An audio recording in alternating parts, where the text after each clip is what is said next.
মক্কার কাফেররা দেখে কোনোভাবে আল্লাহর নবীকে ঠেকাতে পারে না।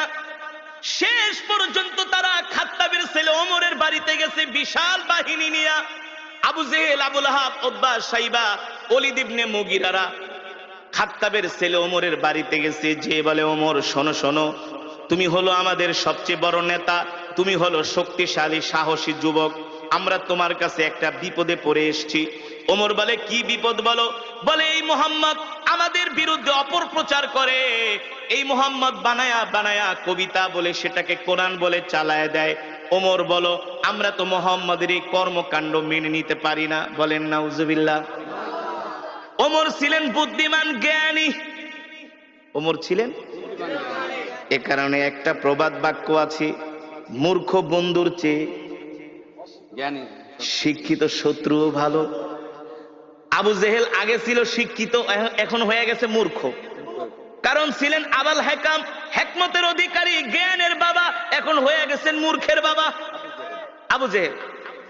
এই মূর্খ শয়তান আইসা বলে, ওমর শোনো, মোহাম্মদ খুব ডিস্টার্ব করতেছি, মোহাম্মদকে তোমাকে ছাড়া কেউ দমাতে পারবে না, তোমাকে ছাড়া কেউ দমাতে পারবে না। ওমর বলে, বলো কি করা যায়? বলে, মোহাম্মদরে সাইজ করো। নাউজুবিল্লাহ বলবেন না? আরে আল্লাহ নবীকে সাইজ করবে পৃথিবীতে এমন কারো ক্ষমতা আছে নাকি? শক্তি আছে নাকি? এই কোরআন তো কারো বানানো কোরআন না, এই কোরআন তো আল্লাহর জবানের কালাম। যে কোরআনের বিরুদ্ধে কথা বলে সে আল্লাহর বিরুদ্ধে কথা বলে। আর আল্লাহর জমিনে আল্লাহর নেয়ামত খায়া যে আল্লাহর কোরআনের বিরুদ্ধে কথা বলে, তার অপমান ছাড়া, লাঞ্ছনা ছাড়া কোনো উপায় নাই। আছে? এবার ওমর বলে, বলো আমি কি করতে পারি? আবু জেহেল বলে, ডাইরেক্ট অ্যাকশন, মুহাম্মদরে শেষ করে দাও। আরো জোরে বলেন নাউজুবিল্লাহ। মুহাম্মদরে মক্কা থেকে বের করে দাও। ওমর বলে, ঠিক আছে, নেতা দায়িত্ব দিচ্ছেন, আমি চিন্তা ভাবনা করি কি করা যায়। হেদায়েতের মালিক কি? হেদায়েতের মালিক আল্লাহ, হেদায়েতের মালিক আল্লাহ। হযরত ওমর বলে, ঠিক আছে, আমি চিন্তা করে দেখি মুহাম্মদকে কি করা যায়। হযরত ওমরের মন খারাপ, চিন্তা করতেছে কি করা যায়। আবু জেহেলের কথা শুনবে, আবু জেহেলের কথা শুনে কি আল্লাহ নবীকে অপমান করবে না কি করবে? হযরত ওমর চিন্তায় পড়ে গেলেন। তিনি মনে মনে সিদ্ধান্ত নিলেন, মূর্খ আবু জেহেলের কথা শুনে আল্লাহর নবীর সাথে বেয়াদবি করা ঠিক হবে না। তিনি শিক্ষিত মানুষ, মনে মনে ভাবতেছে, একটা কাজ করি, আগে যাই আমি নিজের চোখে মোহাম্মদকে একটু অবজারভেশন করি, আমি নিজে যে একটু মোহাম্মদকে দেখি, গতিবিধি লক্ষ্য করি, তার সাথে কথা বলি। কারণ একটা মানুষকে শুধু শুধু না যাই না শুই না তার গায়ে হাত দেওয়া, তাকে অপমান করা, এটা মূর্খতা ছাড়া আর কিছুই না। ঠিক কিনা বলে? দেখবেন মূর্খ মানুষ যদি শোনে চিলে কান নিয়ে গেছে, কানের দিকে না তাকায় চিলের পিছনে দৌড়ায়। এমন কিছু স্বভাবের মানুষ সমাজে আছে কি আছে না? ঠিক মক্কার কিছু মূর্খ মানুষরা এই স্বভাবের ছিল। ওমর ছিলেন বুদ্ধিমান, বলে, না না না, আবু জেহেলের কথায় কান দেওয়া যাবে না। আগে আমি মোহাম্মদকে যে নিজের চোখে দেখি, তার সাথে কথা বলি, তারপরে দেখি কি করা যায়। আল্লাহ নবী বাইতুল্লাহ নামাজ পড়তেছেন। হযরত ওমর বিকাল বেলা ঘুটঘুটে অন্ধকার, মাগরিবের সময় না, ওমর মনে মনে চিন্তা করে, সূর্যের আলোতে গেলে আবার মানুষজন দেখবে, মানুষজন দেখা বলবে, ওমর তুমি কি যে মুহাম্মদের সাথে মিলে গেছো। এই কারণে ওমর বলে, আমি মাগরিবের সময় বের হলাম, ঘুটঘুটে অন্ধকার, ঘুটঘুটে অন্ধকার। হযরত ওমর মাগরিবের সময় অন্ধকারে বের হলেন। আস্তে আস্তে করে হাঁটতে হাঁটতে তিনি বাইতুল্লাহর চত্বরে গেলেন, যেটা কাবা শরীফ। কোনটা? যেটা কাবা শরীফ, সেখানে গেলেন।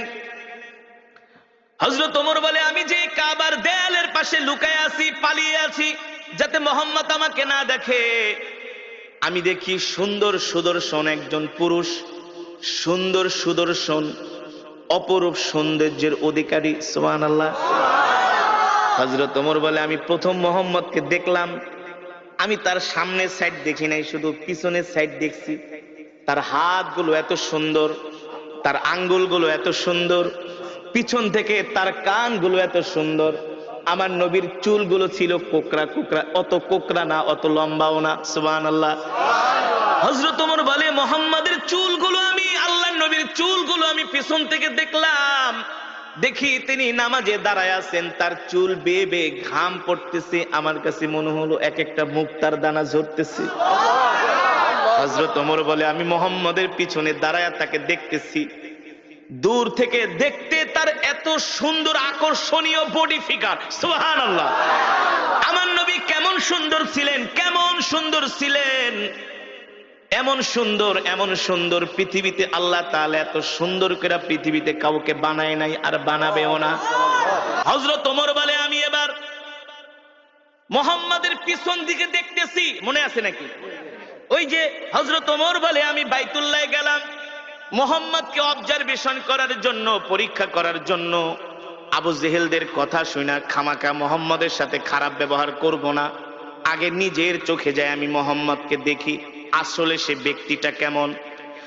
এবার হযরত ওমর বলে আমি পিছনে দাঁড়ায় দাঁড়ায় মুহাম্মাদের পিছনের সৌন্দর্য দেখায় আমি পাগল হয়ে গেছি। আল্লাহু আকবার। আরে এত সুন্দর মানুষটা মিথ্যা কথা কিভাবে বলে? এটা তো হইতে পারে না।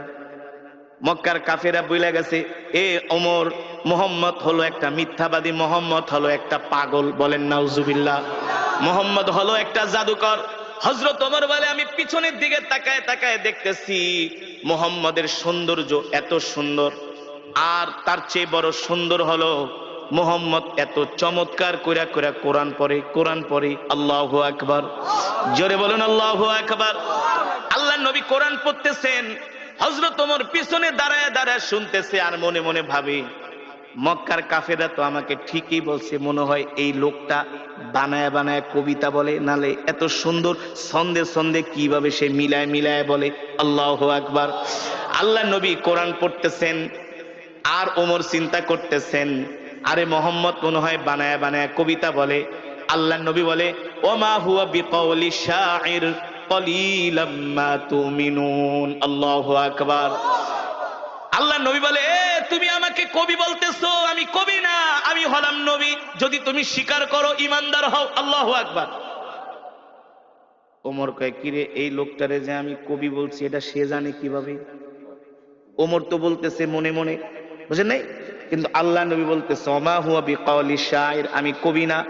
ওমা হুয়া বিকাউলি শাইরিন কলিলাম মা তুমিনুন, তোমরা অল্প মানুষই বোঝো যে আমি কবি না, আমি হলাম আল্লাহর নবী, যদি তোমাদের ঈমান থাকে, আর তোমরা অল্প মানুষই ঈমান গ্রহণ করবে। ঠিক কিনা বলেন? হযরত ওমর বলে কিভাবে বললো, কিভাবে সে বুঝলো আমি যে তার নামে বলতেছি সে কবি? এবার হযরত ওমর বলে সে যেহেতু আমার মনের কথা জানা গেছে, তাহলে মনে হয় এই লোকটা হলো একটা গণক, গণকরাই তো মানুষের মনের কথা। আল্লাহ নবী বলেন ওমা হুয়া বিকাউলি শাইর কলিলাম মা তুমিনুন ওয়ালা বিকাউলি কাহিন কলিলাম মা তাযাক্কারুন। আল্লাহু আকবার। এ তুমি আমাকে গণক ভাবতেছো, আমি গণক না, আমি গণক না। তুমি যেটা ভাবতেছো তোমার ভাবা সত্য নাই, আমি হলাম আল্লাহর নবী। ঠিক কিনা বলেন? তানজিলুম মির রাব্বিল আলামিন। আমি গণক না, আমি গণক না, আমি যেটা পড়তেছি সেটা হলো আমার রবের পক্ষ থেকে কোরআন। আল্লাহু আকবার। হযরত ওমর বলে এ লোকটাকে আমি গণক বললাম, সে বলে আমি গণক না, আমি যে তাকে গণক বললাম সেটা কিভাবে জানলো? আল্লাহু আকবার। আবার বলতেছে আমি যেটা তেলাওয়াত করতেছি এটা হলো আমার রবের পক্ষ থেকে আমাকে দেওয়া কোরআন। হযরত ওমর অবাক হয়ে গেল যে আমার মনের কথা এই লোক কিভাবে জানে। এখন রহস্য লাগছে কি লাগছে না? হযরত ওমর বলে এই রহস্যর উদ্ঘাটন আমাকে করতেই হবে, আর যদি রহস্যর উদ্ঘাটন করতে হয় তাহলে তো আল্লাহর নবীর সাথে কথা বলতে হবে, কথা না বলে তো আর রহস্যর উদ্ঘাটন করা যাবে না। হযরত ওমর দাঁড়ায় আছে, আল্লাহর নবী যখন নামাজ শেষ করলেন, আল্লাহর নবী তার হুজরার দিকে যাবেন, হযরত ওমর যায়া তার পথ রোধ করলেন, বললেন ইয়া মুহাম্মদ কিফ, ও মুহাম্মদ দাঁড়ান, আপনার সাথে আমার কিছু কথা আছে।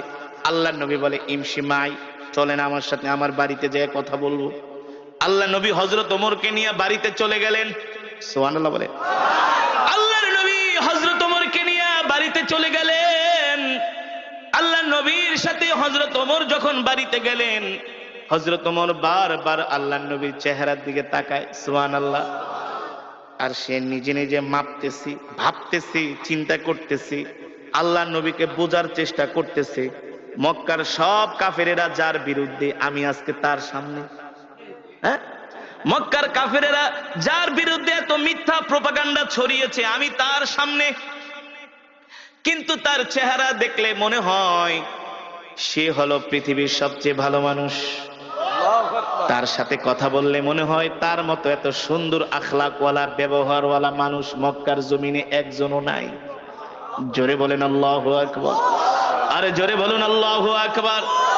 হযরত ওমর বলে, সেই দিনই আমি আল্লাহর নবীর জবানে কোরআন শুনে আমি ইসলামের প্রতি আমি দুর্বল হতে লাগলাম।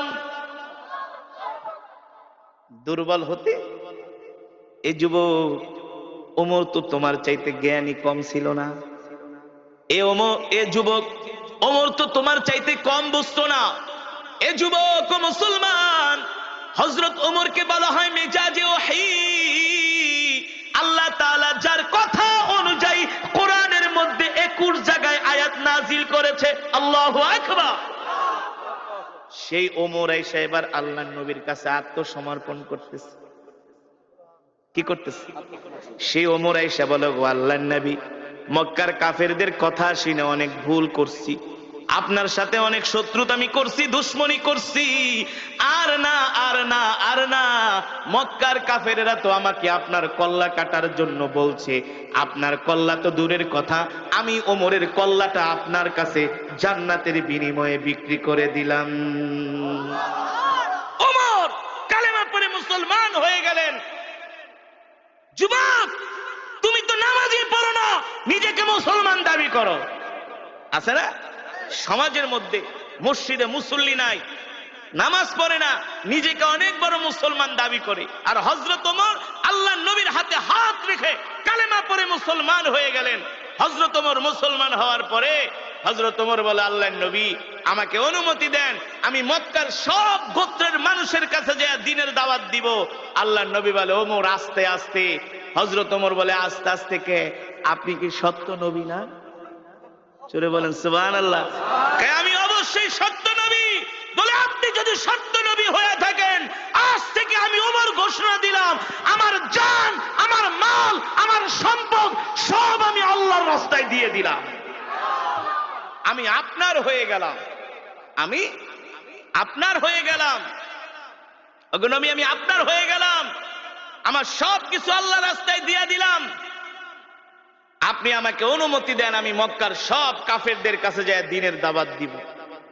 হযরত ওমরের ঈমান চলে আসছে, পাওয়ার হয়ে গেছে, ঈমানের পাওয়ার। এখন আর আল্লাহ ছাড়া কাউকে ভয়। মুসলমানদের দ্বিতীয় খলিফা নাম কি? জোরে বলুন, নাম কি? ওমর কে? সারা পৃথিবীতে এখন যত রাষ্ট্রপ্রধান আছে, এই সব রাষ্ট্রপ্রধানদেরকে ওমর পকেটে নিয়ে ঘুরতে পারে। সারা পৃথিবীর রাষ্ট্রপ্রধানদের মাথায় যে ঘিলু আছে, এই ঘিলু ওমরের বাম আঙ্গুলের ভিতরে ছিল। সারা পৃথিবীতে যত আধুনিক রূপকার যা হয়েছে, রাস্তাঘাট, কালভার্ট, ব্রিজ, সারা পৃথিবীকে আজকে যেভাবে সাজানো হয়েছে, সব হযরত ওমরের পরিকল্পনা। জানেন, এই যে নাইট গাটের যে প্রচলন, খাল খনন করার যে প্রচলন, তারপরে আপনার সেনাবাহিনী গঠন করার যে প্রচলন, দেশের সীমান্ত পাহারা দেওয়ার যে বিএসএফ, বিডিআর, যে সীমান্তের অতন্দ্র প্রহরী, এই সব কিছু গঠন করেছিলেন হযরতে ওমর। সব করেছিলেন মোল্লারা। কারা কারা কারা কারা? মোল্লারা। হ্যাঁ, হযরত ওমর কে? তিনি খাত্তাবের ছেলে ওমর। তোমার মতো আমার মতোই ছোটখাটো নেতা না। ওমরকে দেখলে ইবলিস শয়তান পর্যন্ত ভয় পাইত। এই ওমর কে? যাকে বলা হয় মেজাজে ওহী, যাকে বলা হয় মেজাজে ওহী, এই ওমর কে? আল্লাহু আকবার। এখনো কালেমা পড়ে মুসলমান হয় নাই। ওমর ছিল আল্লাহর নবীর সবচেয়ে বড় দুশমন। সবচেয়ে বড় কি? মক্কার আবু জেহেল এসে ওমরকে খেপায় দিছে, ওমর তোমার মতো একটা সাহসী যুবক থাকতে মুহাম্মদ আমগো ধর্মের 12টা বাজায় ফেলাইছে। তুমি খাত্তাবের ছেলে ওমর, তোমার রক্তের দাম আছে, তোমার বংশের দাম আছে। মুহাম্মদের মতো একটা গরিব মানুষ যার আশেপাশে কেউ নাই, সেই শুধু একটা কোরআন দিয়া পুরা মক্কাটারে জ্বালায় ফেলাইতেছে। এটা ওদের ভাষা, ওদের ভাষা। মোহাম্মদ রে থামাও, মোহাম্মদ রে দমাও, মোহাম্মদকে সামনে বাড়াইতে দিও না। আমরা এত বড় বড় নেতা থাকতে মোহাম্মদ আমাদের সামনে এসে আমাদের ধর্মের নামে এসে অপপ্রচার করে যায়, এটা ওদের ভাষা। আসলে তো অপপ্রচার না, আল্লাহর নবী তো কোরআনের প্রচার করে, ঠিক কিনা বলেন? আল্লাহর নবী বলছেন, আল্লাহ তাআলা বলছে, হাবিব ইয়া আইয়ুহার রাসূল বাল্লিগ মা উনজিলা ইলাইকা মির রাব্বিক ওয়া ইল্লাম তাফআল ফামা বাল্লাগতা রিসালাতা। বাংলাদেশের কিছু মানুষ মনে করে শুধু ওয়াজ করা হুজুরদেরই দায়িত্ব। কিছু মানুষ মনে করে না যে ধর্মের কথা শুধু হুজুররা বলবে, না, ধর্মের কথা শুধু হুজুররা বলবে না। ইসলাম ধর্মটা আল্লাহর কাছ থেকে হুজুররা লিস্ট নেয় নাই। এই ধর্মের কথা বলা, কোরআনের কথা বলা, রাসূলের হাদিসের কথা বলা প্রত্যেকটা ঈমানওয়ালা মুসলমানের দায়িত্ব, দায়িত্ব, কর্তব্য, ঠিক কিনা বলেন? আপনি একটা কলেজের, আপনি একটা স্কুলের প্রিন্সিপাল, আপনার দায়িত্ব হলো আপনি আপনার ছাত্রদেরকে কোরআনের কথা বলবেন, তাদেরকে দ্বীনের কথা বলবেন। আপনি একটা কলেজের অধ্যাপক, আপনি একটা কলেজের ভিসি, আপনি একটা ভার্সিটির ভিসি, আপনার দায়িত্ব হলো আপনি আপনার ছাত্রদেরকে দ্বীনের কথাগুলো বলবেন। আপনি দেশের প্রধানমন্ত্রী, আপনি রাষ্ট্রপতি, আপনি এমপি, আপনি মন্ত্রী, আপনি চেয়ারম্যান, আপনি মেম্বার, আপনি সমাজের অনেক বড় নেতা, আপনারও দায়িত্ব হলো কোরআনের কথা বলা, ঠিক কিনা বলেন? ঠিক না? এখন তো কিছু সাধারণ মানুষ মনে করে শুধু হুজুররাই বলবে, সব হুজুরদেরই কাজ। না, প্রত্যেকটা মুসলমানকে আল্লাহ তাআলা দুনিয়ার জমিনে কেন পাঠিয়েছেন? আল্লাহ তাআলা প্রত্যেকটা মুসলমানকে দুনিয়ার জমিনে পাঠিয়েছেন তার দ্বীনের দাওয়াত দেওয়ার জন্য, ঠিক কিনা বলেন? আল্লাহর নবী, আল্লাহ তাআলা তার উপর কোরআন নাজিল করলেন আর বললেন, ইয়া আইয়ুহার রাসূল বাল্লিগ মা উনজিলা ইলাইকা মির রাব্বিক ওয়া ইল্লাম তাফআল ফামা বাল্লাগতা রিসালাতা ওয়াল্লাহু ইয়াসিমুকা মিনান নাস ইন্নাল্লাহা লা ইয়াহদিল কওমাল ফাসিকিন। আল্লাহ রাব্বুল আলামিন বলেন, নবী, আমি আল্লাহ আপনার উপর যেই কোরআন নাজিল করেছি, এই কোরআন নিয়ে শুধু আপনি ঘরে বসে থাকবেন না। এই কোরআন শুধু আপনাকে একা তেলাওয়াত করার জন্য নাজিল করা হয় নাই। এই কোরআন শুধু বাবা মারা যাবে 40 দিন পরে 10 জন ইমাম দাওয়াত দিয়া গরু কেটে 40টা খাওয়াবে আর খতম পড়াবে, এই কারণে আল্লাহ কোরআন দেয় নাই। বছরে 1 মাস শুধু রমজান মাসে খতমে তারাবি পড়বেন আর হুজুরদেরকে দাওয়াত দিয়ে 1 খতম কোরআন পড়াইবেন। আল্লাহ শুধু এই কারণে কোরআন দেয় নাই। এই কোরআন এত সস্তা কোরআন না, এই কোরআন এত সস্তা জিনিস না। পৃথিবীর ইহুদি খ্রিস্টানরা সব কিতাবের মধ্যে তারা 2 নাম্বারই করেছে, হাত দিয়েছে, কিন্তু আল্লাহর কোরআনে এখনো হাত দিতে পারে নাই। কথা বলেন না কেন? তা বোঝেন না কেন? এটা এত সস্তা কোরআন না যে কোরআনের তেলাওয়াত শুনলে পাথরের মতো হৃদয়টা মোমের মতো গলে যায়, ঠিক না? আল্লাহ তাআলা বলে, হাবিব, আপনাকে যে কোরআন দেওয়া হয়েছে, এই কোরআন দিয়ে আপনি মক্কার জমিনে কাফেরদেরকে দাওয়াত দেন। এই কথা শুধু আল্লাহ তাআলা তার নবীকে একা বলেন নাই, এই কথা আমাকেও বলা হয়েছে, আপনাকেও বলা হয়েছে। এই মাহফিলে যত যুবক আছেন সবার উপরে এই কোরআনের দাওয়াত দেওয়ার দায়িত্ব একা শুধু আমার উপরে না, শুধু আলেমদের উপরে না, প্রত্যেকটা কলেজ, ইউনিভার্সিটি, স্কুল থেকে শুরু করে যত সরকারি কর্মকর্তা আছে, বেসরকারি কর্মকর্তা আছে, সবার দায়িত্ব হলো আল্লাহর কোরআনের কথা বলা, আল্লাহর কোরআনের দাওয়াত দেওয়া, ঠিক কিনা বলেন? আল্লাহ তাআলা তার হাবিবকে ডাক দিয়ে বলে, হাবিব, আপনি কোরআনের কথা বলে যান। আল্লাহর নবী আল্লাহর নির্দেশ পায়া ঘরে বসে থাকেন নাই, কোরআনের দাওয়াত দেওয়ার জন্য ঘর থেকে বের হয়ে গেছি। আল্লাহর নবী আবু জেহেলকে ডাক দিয়া বলে, চাচা, আমি আল্লাহর নবী, আল্লাহ আমাকে হেদায়েত দিয়ে মক্কার জমিনে পাঠাইছে। ও আবু জেহেল, চাচা, আপনি কালেমা পড়ে মুসলমান হয়ে যান। আবু জেহেল বলে, মোহাম্মদ, তুমি নিজে বানায় বানায় কবিতা বলো আর কোরআন বইলা চালায় দাও, তোমার মতো মিথ্যাবাদীকে আমি নবী মানতে পারবো না। বলেন নাউজুবিল্লাহ। আমার নবী না ছিলেন চিকন, না ছিলেন মোটা, স্লিম, স্মার্ট, সুদর্শন। এখন তো যুবকরা জিম করে, বডি বিল্ড আপ করে, কি করে? জিম করে, জিম। নামাজ নাই, রোজা নাই, হাফ প্যান্ট পরে শুধু জিম করে সারাদিন, বডি বিল্ড আপ করে। যুবক, তোমার নবী কে জানো? পৃথিবীর সবচেয়ে সৌন্দর্য আল্লাহ আমার নবীকে দান করছে। আল্লাহু আকবার। শুধু সুন্দর নয়, পৃথিবীর যত মেধা, যত জ্ঞান, যত ইলম, উতিতুল ইলম, যত জ্ঞান আছে সব জ্ঞান দিয়া আল্লাহ আমার নবীকে দুনিয়াতে পাঠিয়েছেন। আল্লাহু আকবার। রাষ্ট্র পরিচালনা করার যোগ্যতা কি? রাষ্ট্র পরিচালনা করার যোগ্যতা, ময়দানে যুদ্ধ করার দক্ষতা আমার নবীর যেমন ছিল, পৃথিবীর এমন কোন যোদ্ধা, এমন কোন রাষ্ট্রপ্রধান আজ পর্যন্ত আসে নাই, আসবেও না। সব দিকে আমার নবী ছিলেন 100-তে 100। জোরে বলেন সুবহানাল্লাহ। এই কারণেই আম্মা জান আয়েশা বলেছেন, মিশরের রমণীরা, মিশরের প্রেসিডেন্টের স্ত্রী, আজিজ মিস্ত্রির স্ত্রী জুলাইখা রানিং প্রেসিডেন্ট মিশরের। কোথায়? পয়গম্বর ইউসুফ আলাইহিস সালামের চেহারা দেখা পয়গম্বরের জন্য পাগল হয়ে গেছে, পাগল হয়ে গেছে। আমি যখন মিশরে পড়াশোনা করতাম, আমি মাঝে মাঝে কায়রোতে যেতাম, কায়রোর বাজারে। তো মাঝে মাঝে কায়রোতে যাওয়ার পরে এত সুন্দর মিশরের পুরুষগুলো, সব এক সাইজ। কয় সাইজ? দেখতে যেমন একেবারে এক সাইজ, এমন সুন্দর, এমন সুদর্শন, যেটা ভাষায় প্রকাশ করার মতো না। তো পুরুষের সৌন্দর্য যদি এমন হয়, তো রমণীরা কেমন হইতে পারে? এবার চিন্তা করেন তো, জুলাইখা কেমন সুন্দর। সে পয়গম্বর ইউসুফের চেহারা দেখে পাগল হয়ে গেছে। জুলাইখার বান্ধবীরা চিঠি লেখছে, এ জুলাইখা, কার জন্য পাগল হলি? তুই একটা প্রেসিডেন্টের স্ত্রী হইয়া সাধারণ একটা গোলামের জন্য পাগল হয়ে গেছস। জুলাইখা বান্ধবীদেরকে পত্র লেখছে, এই দূর থেকে সমালোচনা করিস না, সামনে আইসা একটা নজর দেখা যা, ক্র্যাশ খেয়ে যাবি, ক্র্যাশ, পাগল হয়ে যাবি, নজর ফিরাইতে পারবি না। সুবহানাল্লাহ। জোরে বলুন সুবহানাল্লাহ। জুলাইখা ছিলেন চালাক, বুদ্ধিমতী।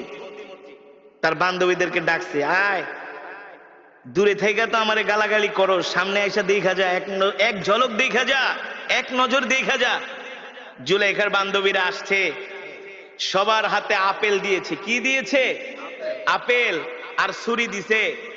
যেই গোলামে লেগা পাগল হইছি, একটু পরে এই গোলাম এদিক দিয়ে যাবে, এক নজর দেখবি, বেশি না। কয় নজর?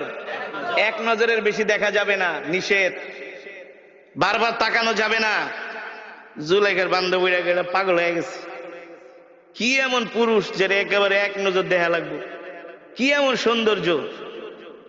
জুলাইখার বান্ধবীরা তো আর বোঝে নাই, যখন পয়গম্বর ইউসুফ আলাইহিস সালাম সামনে দিয়ে হেঁটে যাচ্ছে, জুলাইখার বান্ধবীরা খুশ গল্প করে আর আপেল খায় কেটে কেটে। পয়গম্বর ইউসুফ যাচ্ছেন, এক বান্ধবী আর এক বান্ধবীকে, বন্ধু দেখ, তাকায় দেখ, এটা কি মানুষ নাকি ফেরেশতা? সুবহানাল্লাহ। এটা মানুষ যাচ্ছে নাকি ফেরেশতা?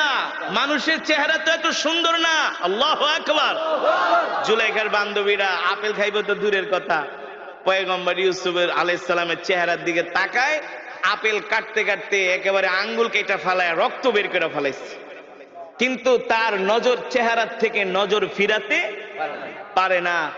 জুলাইখা ছিলেন বুদ্ধিমতী, সেও কিছু তাকাই আছে এক নয়নে। জুলাইখা ডাক দিয়ে, কিরে, আপেল খাবি না ওই গোলামডারে দেখবি? জুলাইখা সব বান্ধবীরা হাতের দিকে তাকায় দেখে আঙ্গুল কেটে ফেলাইছে, রক্ত পড়তেছে। জুলাইখাকে, ব্যাপার কি? পিছনের থেকে না গালাগালি করছিলি, পিছনের থেকে না ভৎসনা করছিলি, এখন তারে দেখার পরে চোখ ফিরাইতে পারস না, আঙ্গুল কেটে ফেলাইছস, কারণ কি? জুলাইখার বান্ধবীরা, বান্ধবী রে, মাপ চাই, ভুল করছি, সরি। এই গোলাম যে এত সুন্দর জীবনেও কোনোদিন ভাবতে পারি নাই, মনে হয় এটা মানুষ না, আসমান থেকে ফেরেশতা আইসা পড়ছে। আল্লাহু আকবার। জোরে বলেন আল্লাহু আকবার। আম্মা জান আয়েশা সিদ্দিকা রাদিয়াল্লাহু তাআলা আনহা বলেন, মিশরের রমণীরা পয়গম্বর ইউসুফের চেহারা দেখে আঙ্গুল কাটতে কাটতে, আপেল কাটতে কাটতে তারা আঙ্গুল কেটে ফেলেছে, তারা রক্তাক্ত হয়ে গেছে। আমার স্বামী মুহাম্মদ সাল্লাল্লাহু আলাইহি ওয়াসাল্লামের চেহারা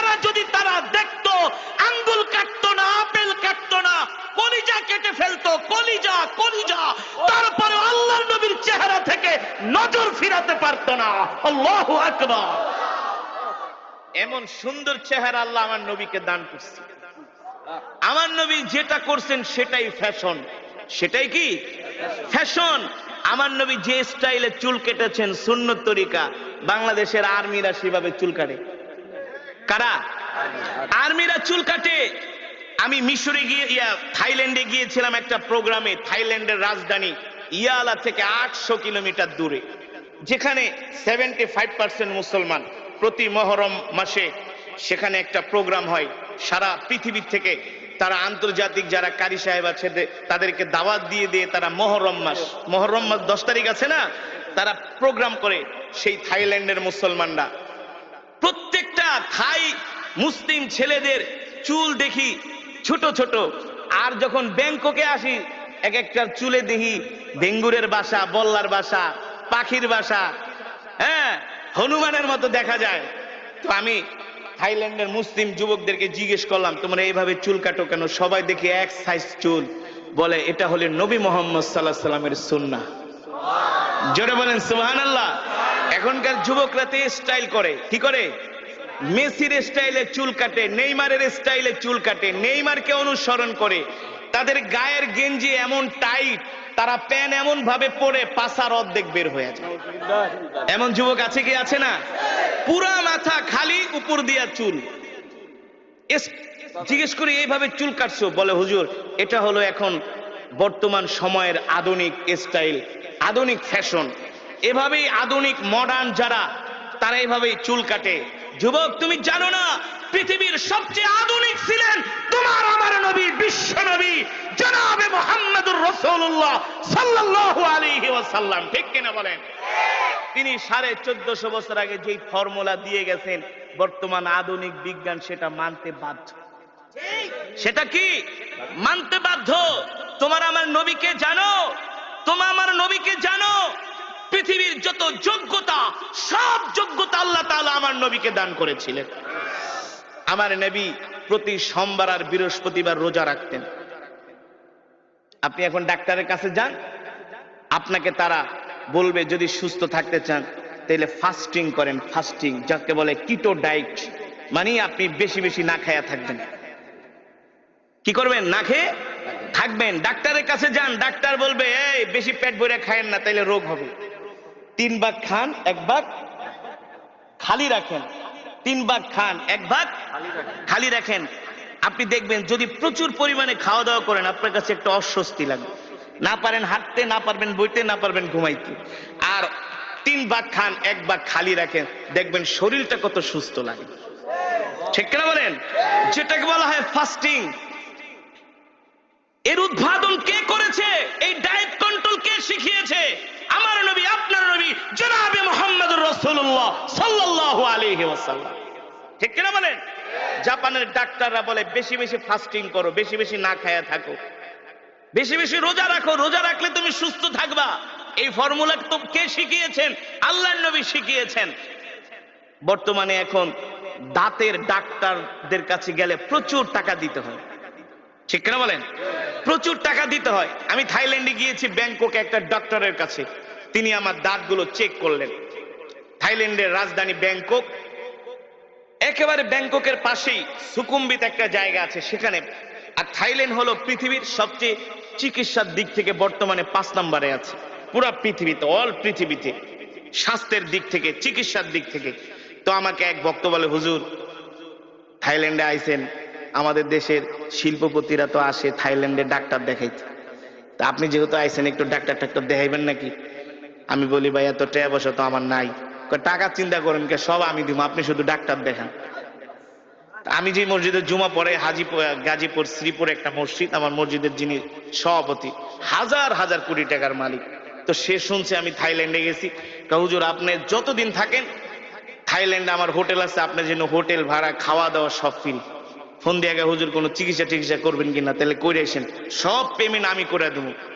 তো চিন্তা করলাম আমার দাঁতে একটু সমস্যা, দাঁতটা থাইল্যান্ডে দেখা যায়, থাইল্যান্ডের দাঁতের চিকিৎসা খুব ভালো। তো আমি একটা ডেন্টালিস্টের কাছে গেলাম।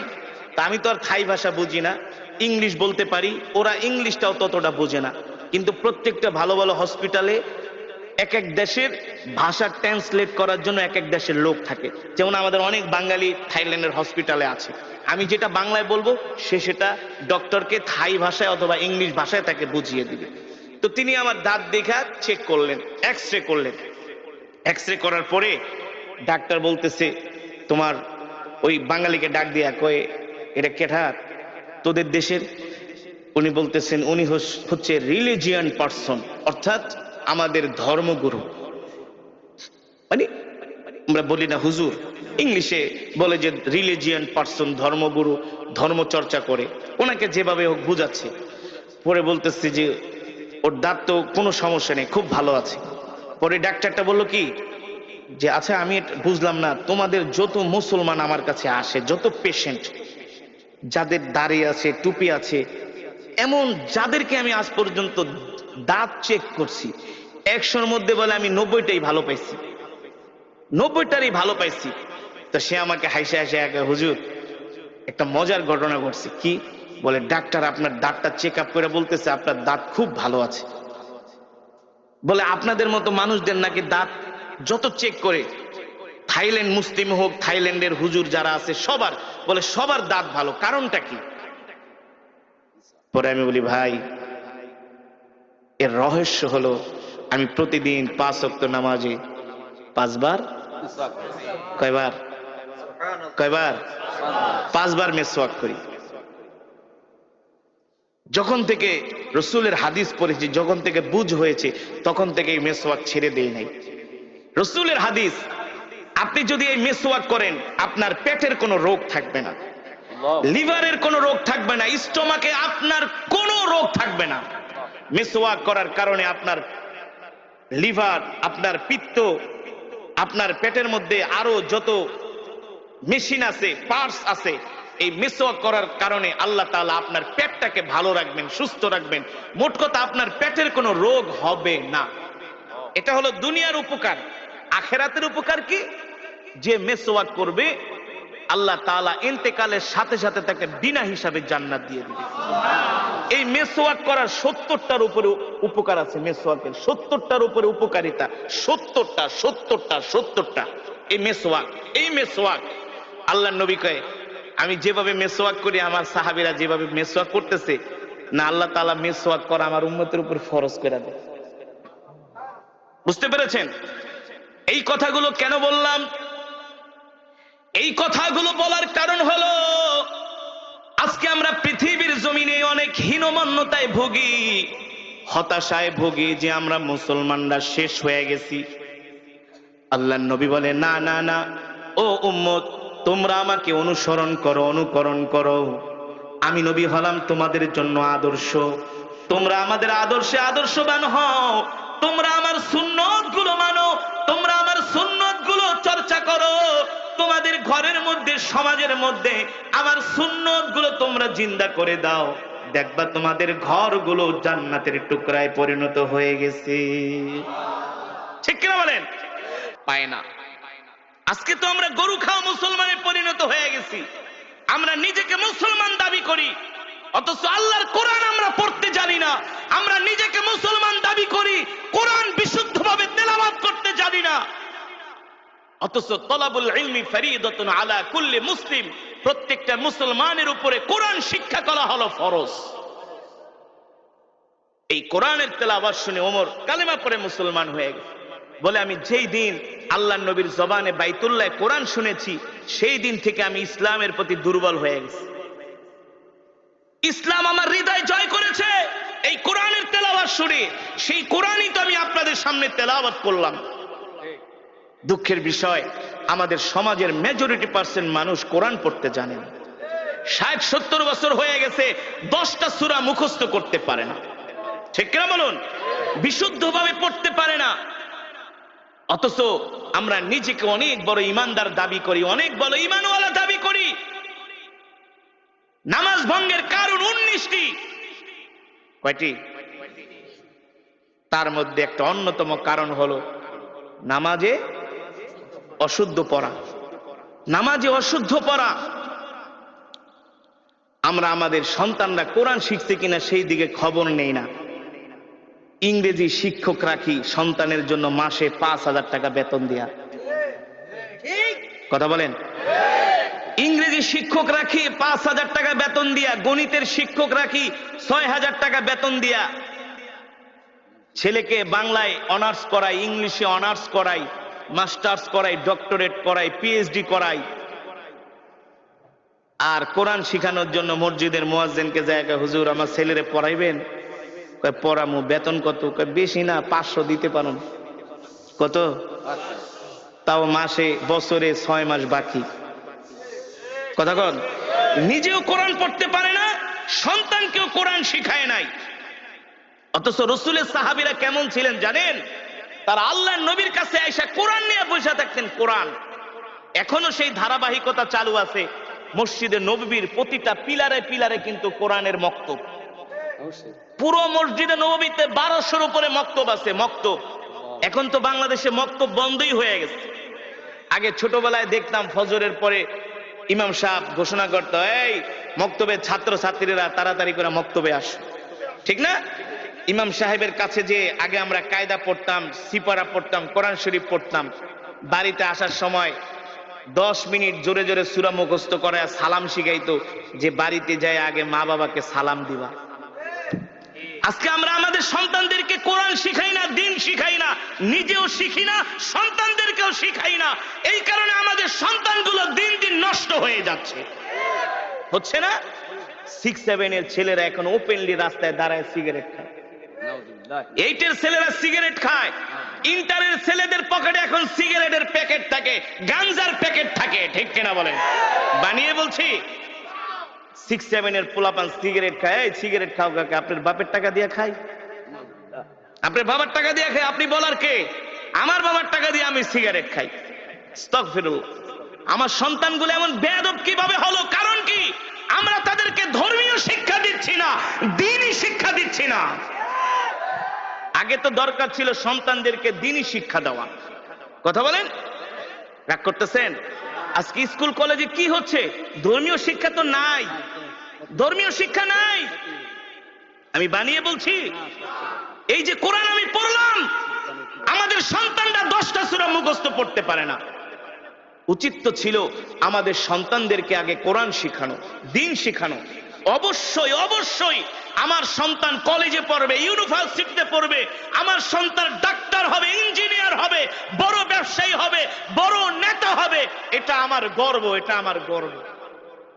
কিন্তু কোরআন না শিখলে তো আমার সন্তান সব শিক্ষা পরে আমার সন্তান বিপদগামী হয়ে যাবে, দ্বীন হারা হয়ে যাবে, ইসলাম হারা হয়ে যাবে। এ কারণেই তো ওই দিনকে দেখলাম টেলিভিশনের মধ্যে অনেক অভিভাবক কান্না করে বলতেছে, আমরা স্কুল কলেজের এই কারিকুলাম শিক্ষা ব্যবস্থা চাই না। বলে কেন? বলে এই শিক্ষা ব্যবস্থার মধ্যে শিখার মতো কিছুই নাই। ঠিক বানায় বলছি? বলুন আমি বানিয়ে বলছি? এই কথাগুলো কেন বললাম? আমাদের সন্তানদেরকে যদি ধর্মীয় শিক্ষা দেওয়া না হয়, এই কোরআন যদি না শেখানো হয়, আর 1, 2, 3 যুগ পরে দেখবেন যে জেনারেশন গুলো আসবে, আপনি মসজিদ বানাইবেন কিন্তু মুসল্লি পাইবেন না। আপনি মসজিদ বানাইবেন, টাইলস লাগাইবেন, এসি লাগাবেন, মসজিদের 300 হাত দূরে বসে আপনার ছেলেরা চায়ের দোকানে বাংলা সিনেমা দেখবে আর গাঁজা খাবে। এখন তো সেটাই হচ্ছে। কথা বলেন? সেটা হচ্ছে। মসজিদ পাকা হচ্ছে, মসজিদ সুন্দর হচ্ছে, কিন্তু মুসল্লি নাই। আছে? আমি চাঁদপুরে এক মাহফিলে গেছি, মতলব, চাঁদপুর মতলব, মায়া চৌধুরীর এলাকা। মায়া চৌধুরীর এলাকা 50 ডেক খিচুড়ি রান্না করছে। আমি ইমাম সাহেবের কই, মাশাআল্লাহ আপনার এলাকা তো সব ধর্মভীরু মুসলমান। কয় হুজুর বুঝেন না, 50 ডেক খিচুড়ি আনছি কি এমনি নাকি? আমি কই মাশাআল্লাহ। মানুষ 20-30 হাজার। কয় হুজুর বেশি না, 40 বছর ধরে ওয়াজ করাই, সব ওয়াজ শুনতে আয়া পড়ে। আমি বলি লোকজন? কয় সব আমগো এলাকার আশেপাশে, ম্যাক্সিমাম এলাকার সমাজের 2-4 গ্রাম দূরে, আর বেশিরভাগ আমাদের এলাকারই, সব ঢাকায় ঢুকায় থাকে, সব আয়া পড়ছে। হ্যাঁ, তো ভালো কথা। খুব ধার্মিক, খুব ধার্মিক, খুব ওয়াজ শোনে হুজুর। আপনি 3 ঘন্টা ওয়াজ করলো একজন লোক উঠবো না, যত ওয়াজ করবেন। আর একটা হুজুর এমন কেরাত পড়বেন, মাইক মুখ ফাড়া লাইবেন। আর একটা এক হুজুর এমন ওয়াজ করবেন একবারে যাতে মানুষ ঘরের থেকে দূরে আয়া পড়ে। মাশাআল্লাহ। আমি কই তাইলে ইমাম সাহেব ওয়াজে তো অনেক লোক হয়, আপনি বললেন আপনার সমাজের মানুষ খুব ধার্মিক, মাশাআল্লাহ, তো মসজিদের কি অবস্থা? আপনি দেখেন না কত বড় মসজিদ, টাইলস মাইলস, গ্রামের ভিতরে এসি লাগাইছি, বুঝেন না? তো ফজরের নামাজের কি অবস্থা? কোন নামাজের? কোন নামাজের? কয় হুজুর কি বলবো, দুঃখের কথা, অনেক দুঃখের কথা। এতক্ষণ তো পুরো ফাল পারছে, খিচুড়ি খাওয়া, এই করায় সেই করায়। হুজুর কি কমু? হ্যাঁ হুজুর কি কমু, খাই 80 করে, 80 ঘর পর্যন্ত, বুঝেন নাই? খাই 80 ঘরে, মানে 80 বাড়ির থেকে বাটিতে ইমাম সাহেবকে খাবার পাঠায়, তো ভালোই খান। হ্যাঁ খুব মহব্বত করে। তো মুসল্লি হুজুর ফজরের নামাজে 8 জন মুসল্লিও হয় না। জুমার নামাজে হুজুর উজুখানেও জায়গা দেওয়া যায় না, মাঠ ঘাট সব বইরা যায়। জুমার নামাজে যদি জায়গা দেওয়া না যায়, ওয়াজ মাহফিলে যদি 50 ডেক খিচুড়ি রান্দা খাওয়ান, তো ফজরের নামাজে 8 জন মুসল্লিকে, কারণ কি? কারণ কি? এখন আর ইমাম সাহেব কথা বলে না। আমি বলি শোনেন, রসুলের হাদিস, মানুষ যখন ধর্ম শিক্ষা থেকে দূরে সরে যাবে, আস্তে আস্তে করে ধর্ম শিক্ষা থেকে যখন দূরে সরে যাবে, দিন থেকে যখন দূরে সরে যাবে, তখন তাদের অন্তরটা পাথরের মতো শক্ত হয়ে যায়। তখন আর তাদের কাছে ইবাদত মজা লাগে না। ওয়াজে মানুষ আসে যে হুজুরে কেমনে টান দেয়, কেমনে সুর দেয়, একটু দেখাই, হাসায় না, কাদায় না, লাফায়, বুঝলেন নাই? রং ঢং দেখতে আসে।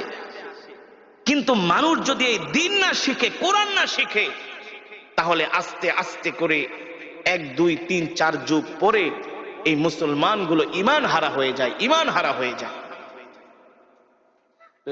এই কারণে আমাদের সন্তানদেরকে দিন শিখাতে হবে, নিজেও কোরআন শিখতে হবে, সন্তানদেরকেও কোরআন শিখাতে হবে।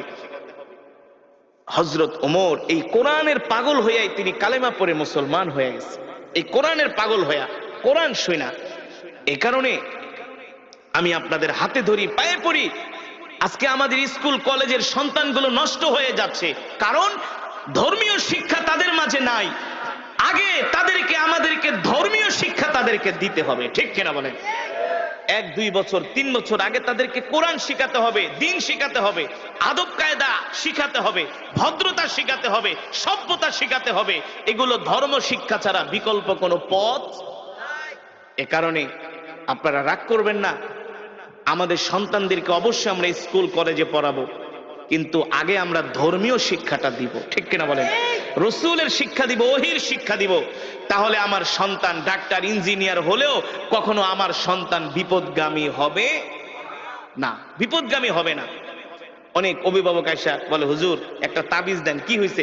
আমার সন্তান একেবারে গাঁজা নেশা করতে করতে অ্যাডিক্টেড হয়ে গেছে, গাঁজা নেশার প্রতি এতটা অ্যাডিক্টেড হয়েছে, নষ্ট হয়ে গেছে, হুজুর কিছু তাবিজ টাবিজ দেন, পানি পড়া দেন। আমি বলি ভাই তাবিজ কেন? আমার এই বাইকটাও যদি তাবিজ বানায় খাওয়ান কোনো লাভ হবে না।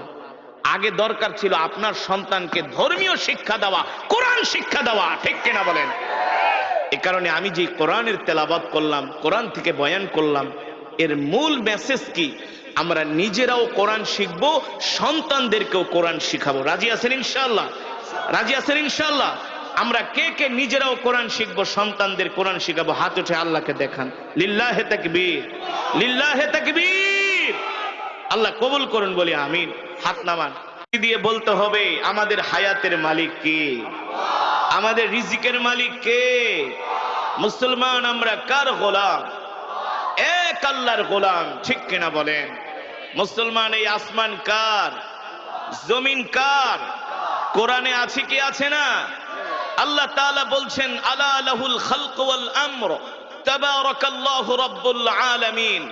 আমার নবী যখন মক্কার জমিনে এই কোরআনের দাওয়াত দিতেন, এই কোরআনের তেলাওয়াত করতেন, এই কোরআনের কথা বলতেন, আবু জেহেল, আবু লাহাব, উতবা, শাইবা, ওলীদ ইবনে মুগিরারা আল্লাহর নবীর কোরআনের তেলাওয়াতের বিরুদ্ধে তারা দাঁড়িয়েছিল। তারা কোরআনের তেলাওয়াতকে পছন্দ করত না।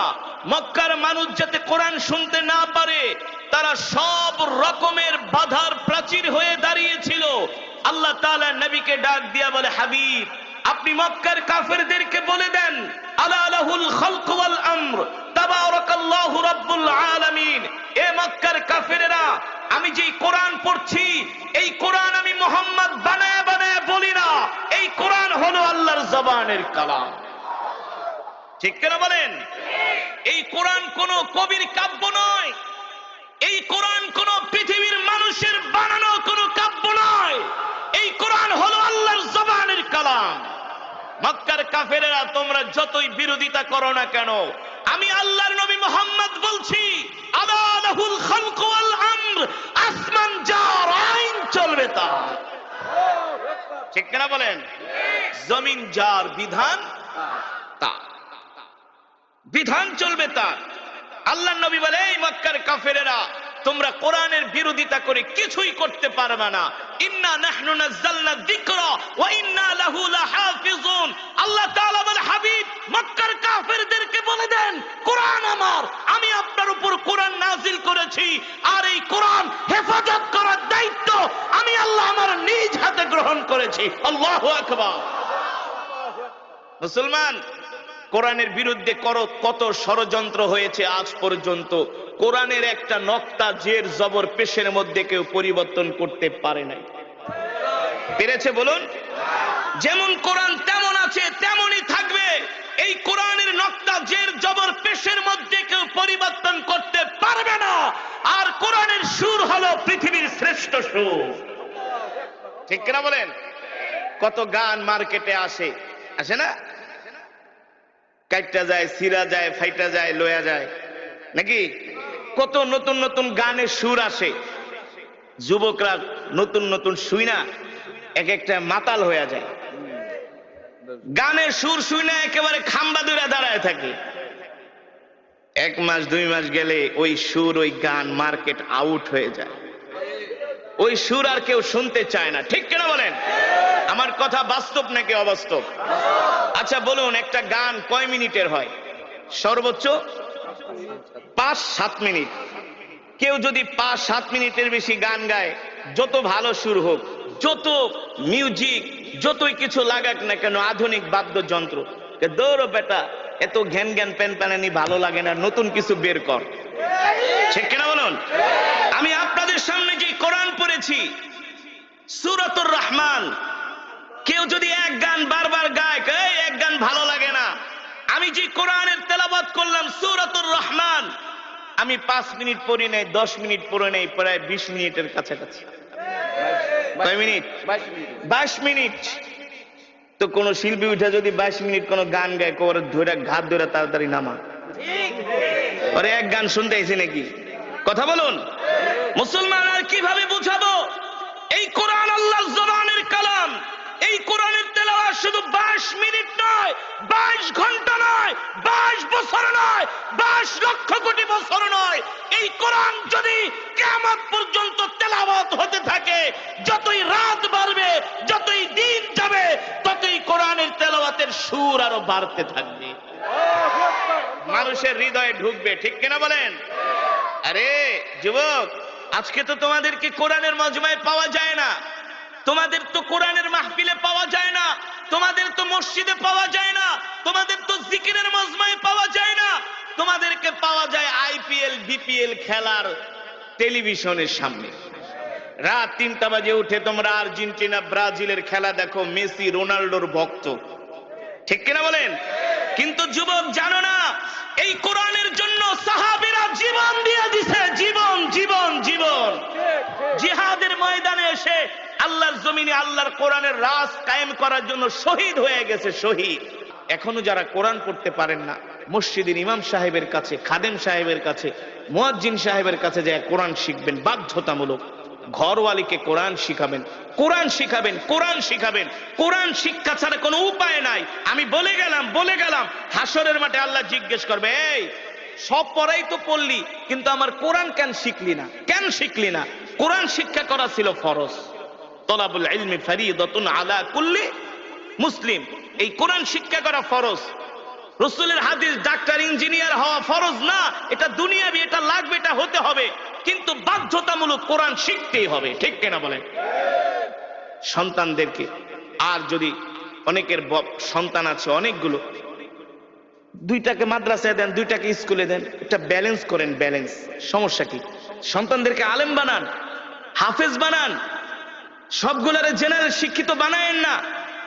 দুই সন্তানদের একটা মাদ্রাসায় পড়ান, আপনি ইন্তেকাল করলে আপনার কবরের পাশে যায় সূরা ইয়াসিন তেলাওয়াত করবে, আপনার জন্য দোয়া করবে, বুলেটের গুলি মিট যাবে সন্তানের দোয়া।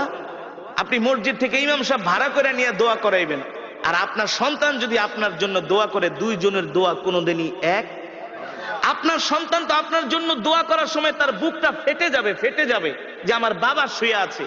আর ইমাম সাহেব যতই বুজুর্গ হোক, তাড়াতাড়ি করে দোয়া করে, নাহলে একটু বেশি করুক, করার পরে হাদিয়া নিয়ে চলে যাবে। আর সন্তান প্রতিদিন আপনার জন্য সূরা ইয়াসিন পড়ে দোয়া করবে, অটো অটো নেক আপনার কবরে যাবে। এ কারণে সন্তানদেরকে কলেজ ইউনিভার্সিটি তো পড়াবেন, মাদ্রাসায়ও পড়ায়েন, আলেম বানায়েন। দুইজন আমি অনেক জায়গায় দেখেছি, ভাই জজ, ভাই অনেক বড় ব্যারিস্টার, কিন্তু আরেক ভাই আলেম। ওই আলেম হওয়ার কারণে, একজনে আলেম হওয়ার কারণে আরো দুই তিনজন তার সোহবতে থাকতে থাকতে আলহামদুলিল্লাহ ধার্মিক হয়ে গেছে। ব্যালেন্স করেন, ব্যালেন্স। সবগুলারে শুধু স্কুল কলেজে পড়ায়েন না, দু একটা মাদ্রাসায়ও পড়ান, আল্লাহর কাছে দোয়া করেন। আলেম হওয়া এত সোজা না, এই ওহির জ্ঞান আল্লাহ সবাইকে দেয় না, সবাইকে দেয় না। কত ছাত্ররা মাদ্রাসায় ভর্তি করায় কিন্তু ঝইরা যায়, ঝইরা যায়, আছে না, ঝরে যায়। সন্তানদেরকে আলেম বানান, এটাই হলো সবচেয়ে বড় বিনিয়োগ, ইনভেস্ট। এই ইনভেস্টটা করে যান, এটাই থাকবে। মেয়ে সন্তান হলে মহিলা মাদ্রাসায় পড়ে আলেমা বানান, হাফেজা বানান, তার গর্ভ থেকে জন্ম নেবে মুহাম্মদুল্লাহ হাফেজ, তার গর্ভ থেকে জন্ম নেবে হাজী শরীয়তুল্লাহ। ঠিক কিনা বলেন? তার গর্ভ থেকে জন্ম নেবে জগৎ বিখ্যাত আলেম। এ কারণে আপনাদের হাতে ধরি, পায়ে পড়ি, 5টা ওয়াক্ত নামাজ জামাতের সাথে পড়বেন, আর কোরআন তেলাওয়াত করবেন, সকাল সন্ধ্যা কোরআন পড়বেন, সকাল সন্ধ্যা কোরআন শিখবেন, সকাল সন্ধ্যা জিকির করবেন। রাজি আছেন ইনশাআল্লাহ? রাজি আছেন ইনশাআল্লাহ? আর মিথ্যা কথা বলবেন না, মানুষকে কষ্ট দিবেন না, মানুষের হক নষ্ট করবেন না, মানুষের সাথে খারাপ আচরণ করবেন না। আমরা মানুষের সাথে সুন্দর আচরণ করব, সুন্দর ব্যবহার করব। আমরা সবচেয়ে সমাজের ভালো ভদ্র মানুষ হওয়ার চেষ্টা করব, যাতে আমার ইন্তেকালের পরে সমাজের মানুষগুলো বলে, আহ, একটা ভালো মানুষ মারা গিয়েছেন। ঠিক কিনা বলেন? আল্লাহ তাআলা আমাদের এমন আল্লাহর পেয়ারা বান্দা হওয়ার তৌফিক দান করুন, বলি আমিন। আজকে যে কোরআনুল কারীমের তেলাওয়াত আমরা শুনলাম, বয়ান শুনলাম, এই কোরআন যেন আমরা সকলেই শিখতে পারি, এই কোরআন অনুযায়ী যেন আমরা চলতে পারি, আমাদের জীবনটাকে সাজাতে পারি। আল্লাহ তাআলা আমাদের সকলকে কবুল করুন, বলি আমিন। আর সাবধান, নামাজ ছেড়ে দিবেন না। রাত 12টা 1টা পর্যন্ত ওয়াজ শুনবেন, ফজরের নামাজ যদি না পড়েন, এই ওয়াজ শুনে কোনো লাভ নাই। 50 বছর ওয়াজ আর একটা ফজরের নামাজ তার চাইতে উত্তম। বুঝতে পেরেছেন? বুঝতে পেরেছেন? ফজরের নামাজটা জামাতের সাথে আদায় করবেন ইনশাআল্লাহ।